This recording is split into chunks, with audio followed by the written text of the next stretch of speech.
Hi, everyone. Welcome to Show and Tell for the month of November. So glad that you're back with us again for the next 45 minutes or so. Some of our team globally are here to take you through some current things that we are inspired by, and in turn, we hope inspires you. If this is your first time joining us for Show and Tell, we do it on a monthly basis, usually the first Wednesday of every month. Our next one will be the last one of 2022, hard to believe, which will be Wednesday, December 7th, same time, of course. So if this is your first time, please welcome to Show and Tell, just like we used to do as children in elementary school. We choose some of our global creative team just to come to this webinar, things that we are seeing in our travels and our research, etc. And we will present it to you, and hopefully we will be able to bring up some cultural connections as we go. Just a few reminders before we jump into today's link. We will be recording today's presentation. And as always, if you are registered for Show and Tell, you'll receive an email later on this week with all of the links that are shared today, as well as the actual recording itself. You can always catch this recording as well as all of our past ones on our YouTube channel by searching for Fashion Snoops. And we do love to hear what you're loving and what you have questions about as we go. So please don't be shy. Use the chat box. Just a reminder to make sure that you choose the pull down everyone so that everyone attending, as well as our own team that's on the call, will be able to see your question or your comment. So before the links of today, I'm going to bring on one of our new members of our creative team, Joanne Thomas, who's our Director of Color Advisory, and she's going to take you through some really exciting things that are coming up in about a week and a half here at FS, which of course is Color Week. Hi, Joe. Hi, Michael. Thanks so much. Yeah. Hi, everyone. It's great to be here and meet you all.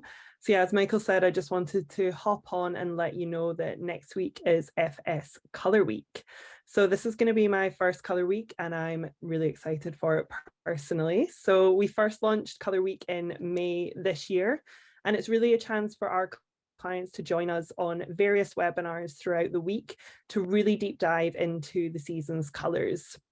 So next week is all about Spring Summer 24. So for any of our clients on the call, you could register by clicking on the banner that's on the homepage of your FS Trend platform. So I'll just really quickly run through the week. So on Monday, we have Color Shifts, which is a webinar where we'll be showing you how our color is evolving for the season.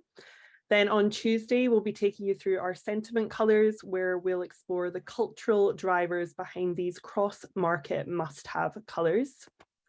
Then on Wednesday, we will break out into the different markets where our experts will really take you through the top 10 colors for Spring Summer 24 across women's, men's, kids, youth, active, accessories, beauty, and home. So you can choose whichever one of those you would like to attend. So all of these events are held at 10 a.m. Eastern time. And then lastly, to finish off the week on Thursday, we invite everybody, so both clients and non-clients, to join us for a sneak peek of our fall winter 24-25 must-have colours. So you can find the registration link at fashionsnoops.com/events, and our team is actually going to post the link in the chat box for you now. So everybody definitely do please join us for that. Thank you so much, and I'll hand back over to Michael. Thank you so much. You know, if you know us at FS, you know that we love color. I think this is the second season that we've done a color week. It was wildly successful last time. So we're very excited to share with clients and friends in the community alike, just all the newness in the color world from our research. So thanks for all those introductions. And also welcome to FS, Joe. We're glad that you're here. All right, if you'll just give me just a second, I'm going to bring up our links for today. We have some really good ones, and I actually think I'm going to kick it off today. And I actually did not introduce myself earlier, so I'm Michael Fisher. I'm VP of Menswear and always your monthly host of this Show and Tell. So my first link today is about a new exhibition that we have here in New York. Those of you in Los Angeles or maybe even Singapore, maybe you've already seen a version of this exhibition. So this is on the third stop now, which is Louis Vuitton's 200 Trunks, 200 Visionaries. And it is actually at the old site of the Barney's New York flagship, rest in peace Barney's at 60th and Madison here in New York City. So they've actually completely redone the exterior of the Barney's New York store with these really great quirky colors, which is awesome. I can actually play this over top of my talking so you can kind of see. So what they did, if you're not familiar with the exhibition, is they were able to do this really great virtual exhibition as well as in real life things. And they were able to go out to various visionaries, whether they're scientists, artists, feminists, people in the creative world, and they actually got them to do their version of a Louis Vuitton trunk based on, of course, the measurements of the classic Louis Vuitton from hundreds of years ago. So there's so much to be seen there. I went with a couple of friends the very first weekend that it opened, almost 2 weekends ago, and it was really, really fun. Also just really fun to walk through the old Barney's New York space again and see things. They've actually reopened the iconic Fred's restaurant on the roof, or on the top floor of Barney's, for this exhibition. So you can actually kind of like go and have a nostalgic lunch there. But here are just some of the images that you can see. It's free, so well worth it to stop by if you are in New York or live in New York. Just go onto the website and you can get a timed ticket and check that out. And then my second link today, we talk a lot about biomimicry here in Show and Tell. It's come up a plethora of times over the last couple of years. This was really interesting to me. So Nikon, the camera company, does this really great kind of microscopic lens competition. They've done it for a while now. So the one for 2022 just happened. And I just kind of wanted to take you through some of these. A lot of times these really great micro points of view that we see of things just really create a whole new level of beauty that you're just not used to seeing. This was the 48th time that they've done the competition. And the very first place winner, which you see here, is an image of a 3-millimeter long hand of a gecko embryo. So it was stitched from hundreds of images in order to capture the details of the nerves, the cells, and the bones. I'll take you through a few of my favorites. Second place winner here, which is really cool, is breast tissue showing cells responsible for human milk production at a 40 times magnification, which is super cool. And then the third place one, which is the one that you see right here, this one was an adult mouse's intestine showing its blood networks at 10 times magnification. There's some other really cool ones as well. There's a really great one of an ant. Yeah, this one, which I thought was super cool. I love the colors here. This is a tiger beetle, which is clamping down on a fly at 3.7 magnification. But the colors are absolutely gorgeous. This is the kind of stuff that we just love in our research because it looks completely fantastical and out of this world. And here is the ant face that I was speaking of earlier. This one really was cool, a spider at 4 times the magnification. So this is what a spider looks like when you actually look at its face up close. So you can go onto the Nikon website and see all of the various entries. This one looked super ominous, of course, for Halloween. That just happened 2 days ago. This one's the face of an ant shown at 5 times magnification. So just really, really beautiful. Okay, and then next up is Jason. Hi, Jason. Hi, everybody. My name is Jason Kress. I'm the men's senior strategist at FS. Uh-oh. Oh, your link is not found, my friend. Well, I have another link to an article about the All right. same thing. Perfect. Great. Yeah, so I just wanted to share a new book by Phaedon that just came out called Revolution, The History of Turntable Design. And it provides entertaining insight into the many ways that designers have shaped the humble record player over the decades. It was written by Gideon Schwartz, who is a dealer in high-end sound systems, both old and new, and includes 300 images from around the world spanning decades. I like, from a narrative perspective, it picks up in the post-war era, just as the emergence of rock and roll was beginning to completely reshape music's relationship with youth culture. And some of these designs are just unreal. Even something as far as the 1920s, it still looks contemporary, and I just love over the decades how it's evolved and all the novel constructions. And it's available for purchase now and costs just over $60 and makes a great gift for the upcoming holidays. Wow, that's really beautiful. Yeah, some of these are so postmodern and mid-century that they look completely contemporary now. So really cool. Thank you, Jason. Hi, Nia. Hi, everyone. I'm Nia Silva, the Materials Director at FS. So today my links are a bit of a departure outside of my usual material scope. They're all more fashion related. So starting out with this first link here, which is a new educational partnership between Parsons School of Design in New York City and the gaming giant Roblox, which if you're all not familiar, it's essentially an online gaming platform and storefront where your users can play games and interact. So the new course will teach Parsons students how to create 3D digital fashion using Roblox tools. And the course will ultimately culminate in the students being able to sell these digital fashion items at Parsons and in the Roblox marketplace, which is super interesting. They already sell thousands of items, branded and kind of like exclusive items, and dressing is a huge component of the popularity of using Roblox. So much so that people have spent thousands outfitting their avatars. If you click on the next link that I have right next to this one, I've attached a report here from Roblox and Parsons that they just released yesterday on metaverse fashion trends of 2022.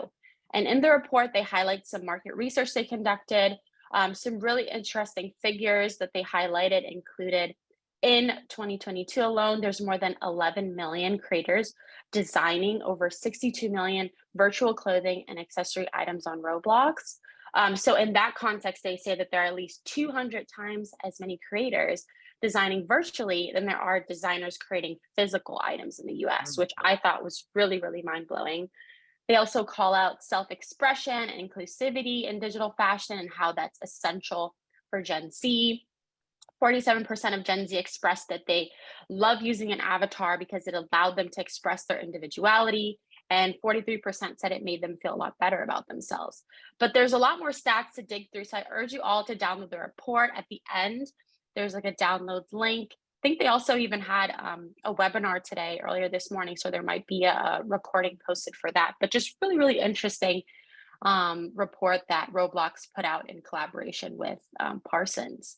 Lots of like good things to dig through.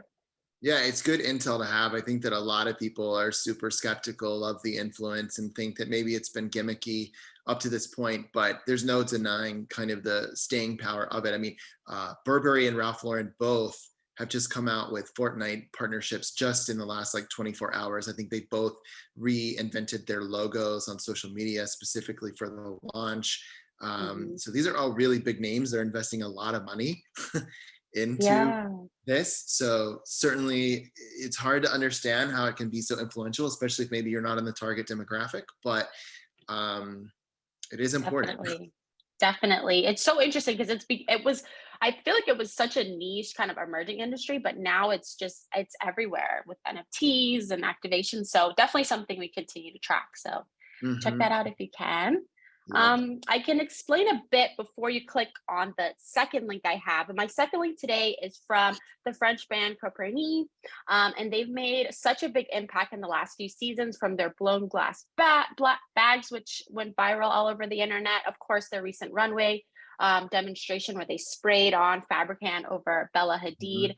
But they recently posted a campaign ads to their fall winter 22 collection.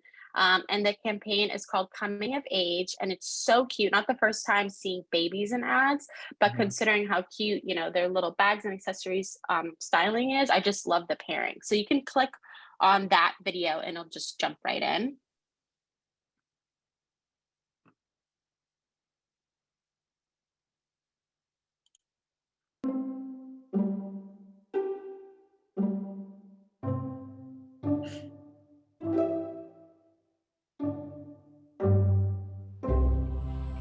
At Copernic, we believe in producing high-quality, detailed-oriented garments and accessories that make even these little ones feel absolutely fabulous. We know this because we tested our products on the pickiest humans we could find. Thus, we're proud to report that Copernic is baby-approved. The classic silhouettes of Copernic's timeless handbags have people of all ages drooling. And while they may look good enough to eat, we recommend opting to carry them instead. Please be aware that most babies may want to touch your co-parenting bag and will likely become upset when you take it away from them. To avoid this inconvenience, it's best to keep all co-parenting bags out of baby's reach until they become of age. Co-parenting, even the smallest things matter. So cute. So cute. And they have obviously some stills from the shot as well all over their Yeah, social media. But yeah, really cute stuff. love that. Very, very innovative way to market it. Love that. Thanks, Nia. Thanks. All right, next up is Patricia from our women's team. Hi. Hi, Michael. Hi, everyone. I'm Patricia, Director of Women's, and really hard to top cute babies, but my first link is Dior Spring Summer 23 runway, and this is about the set that they designed for the show. So the set was designed by the artist Eva Jospin, and it was inspired by a Baroque cave. What I love about this is the whole thing is designed using cardboard. So it worked really well with the collection itself because it had a lot of handmade elements, a lot of dimension. But I'm just amazed about the amount of craftsmanship that went into this. It looks really stunning. Wow. I think we never can knew watch that the was video. cardboard. Yeah, you can't tell, but it is all cardboard and it looks amazing. Wow. Did you want me to unmute it? I'm sorry. Yeah, you can. À l'architecture et qui fait des espèces de bâtiments un peu hybrides, étranges. Le décor au centre fait 14 mètres de long et 6 mètres de haut. Donc c'est vraiment une dimension de panorama du 19e siècle. On est dans les mêmes dimensions. Avec Maria Grazia, il y a eu cette envie de travailler sur ces idées de grottes dans les jardins baroques. Il y a beaucoup en Italie. Ces grottes, elles ont un aspect presque kitsch parce que c'est une accumulation de formes qui se contredisent, qu'on n'est pas habitué à voir ensemble. Pour réconcilier cette folie des matériaux, je vais utiliser le carton. Il y a tout un travail de découpe, de ponçage, de transformation en fait. C'est ça qui prend du temps, mais c'est ça qui fait que le matériau devient troublant, puisque le carton, c'est vraiment un des matériaux les plus banals qui soit, mais en même temps, on ne le reconnaît plus. C'est vraiment l'esprit des jardins baroques qui s'intègre à l'architecture et qui fait des espèces de bâtiments un peu hybrides, étranges. Le décor au centre fait 14 mètres de long et 6 mètres de haut, donc c'est vraiment une dimension de panorama du 19e siècle. On est dans les mêmes dimensions. Avec Maria Grazia, il y a eu cette That's amazing. Does anyone spend as much on runway sets as Dior does? I mean, men's and women's. It used to be Chanel. Now, like, I feel like they spend all the money on the sets. My next two links are really fun, completely different, but you know, here at Fashion Snoops, we've been talking about the idea of comfort and the comforts that we get from things like bread or pastries.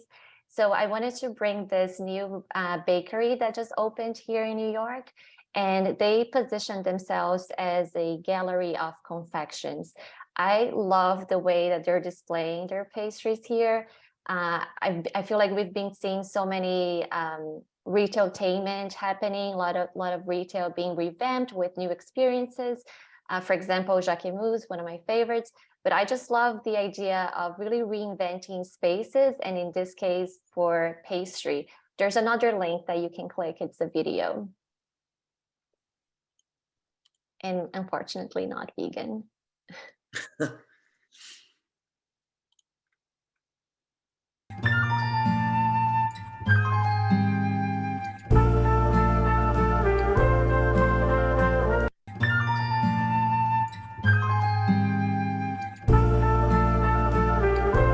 I wouldn't want to eat it.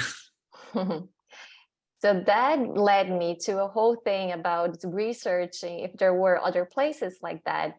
So I came across this other pastry shop in Japan that displays the pastries like a museum. So I obviously really love this design because it's all black and minimal. The pastries themselves are gorgeous, but I really love this idea of, you know, displaying the goods as a museum. Really cool. Yeah, this color palette is so you. And I also added another link. I think that's just their Instagram. So you can see how the pastries actually look. I wonder if they are considerably more expensive than a typical pastry. Yeah, I mean, it looks very expensive by Yeah. being displayed like that. My God, it's so beautiful. So yeah, These just a really cool way of elevating these simple everyday things to the state of art. So I really love that. Wow. How can we work this into a forecast? Thank you, Patricia. These are beautiful. Appreciate it. Thank you. And next up is Melissa.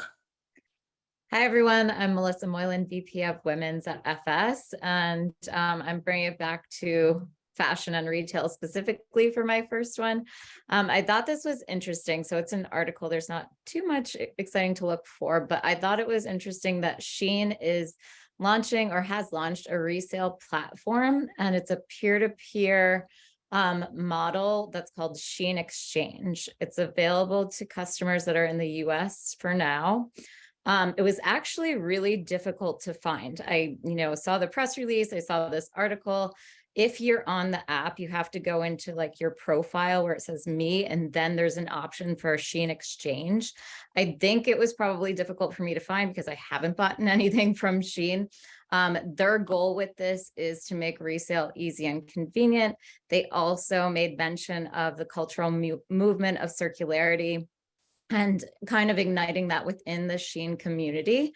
I thought that it was interesting kind of how it operated. It's pretty much like a Poshmark or an eBay where the seller is pretty much responsible for everything. However, Shein also sets a maximum price on specific items. So I think that, prohibits things from getting to higher price points, perhaps.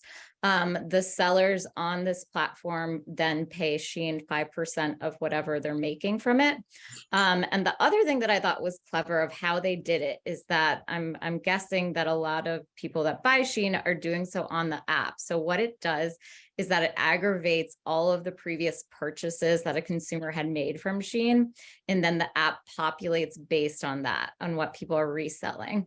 So I thought it was interesting. Obviously, there's a lot of criticism around this too, with Shein not being the most sustainable brand because they're so fast-paced and extremely, extremely low cost. But we've also seen this trend from a lot of different brands, from luxury retailers and brands to other fast fashion retailers like H&M recently launched their own program. I thought it was also interesting. I'm not sure if it mentioned here, but I think I saw somewhere else that this sort of notion, it's not really to make, excuse me, the retailers money. They're not really expecting this to be profitable for them, but it does increase consumer engagement and it keeps them coming back. So I thought that was an interesting point, and just, the fact that more retailers are latching onto that. Wow. So they get 5% of like $13. Yes, exactly. Or $7. Yeah.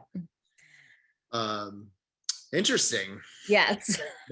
Not who you would expect to be in the resale market, but okay. Right. Yeah. It was kind of surprising. It's like, it's good, but all right. So my next one is fun. This is somebody that I follow on Instagram, Amy Smilovic. You may be familiar with her. She is the founder and creative director of TB. TB is, I think, one of kind of a really great women's contemporary brand. It's been around for 25 years at this point. And I'm not sure when she started doing these kind of clips and videos, but I think that they're kind of funny and witty and educational to consumers. So I thought we'd watch one.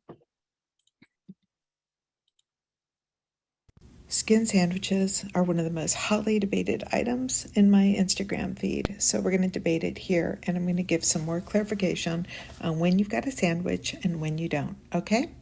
First, let's clarify a visual. This is a skin sandwich, and this one is not a skin sandwich. I'll explain. So here, the top line represents the edge of your skirt, and the bottom line represents the edge of your boot. In order to create a sandwich, you must have two straight lines meeting up. So if you had like a pleated skirt or a skirt cut on the diagonal or a boot that was like a cowboy style at the top, you would not be creating a sandwich. Here on the left, you have a sandwich, and on the right, it's not a sandwich. In this case, because that would be one huge motherfucking sandwich. And this one's not a sandwich because it is pleated and asymmetrical. See that? You can also get a sandwich with your jeans. This is a sandwich. Jeans that sausage you tend to be big sandwich makers. Just easing out the jean creates a good dorky look and takes away from the sandwich vibe. Socks that are the color of your boot or such a contrasting color that it's interesting are good sandwich fixers too. And puddling your jean always kills a sandwich. Just doing a pump with skin isn't an automatic fixer because sometimes it can make you feel a little too mature. So adding a sock to the pump, it doesn't create a sandwich, it just gives it a cooler vibe to me. And I love it when the sock either matches the color of the skirt or the color of the shoe and it makes it look like a short boot. And beware of the skirt that also sausages because this is giving sandwich vibes. A recap, this is a sandwich and this is a sandwich. No sausaging. Okay. Yeah, so I just thought that was a really fun one. She has others and it's pretty frequent content. I loved that, you know, although she's at the creative helm of TV, a brand that I think we all respect at FS, she just puts it in a way that's super relatable. She's not pushing her product. It's a lot of styling tips that I think are really good too. So yeah, I suggest to follow her. I love her voice too. It's very relaxing. Yeah. Thank you for, I actually always thought it was pronounced Tibby. So thank you for teaching me how to pronounce it. Wow. Okay. That's it. It was a really quick show and tell today, everyone. So we will email all these links out to you later this week and we'll see you back here in December for the very last one of the year. Thanks everyone. Have a great day.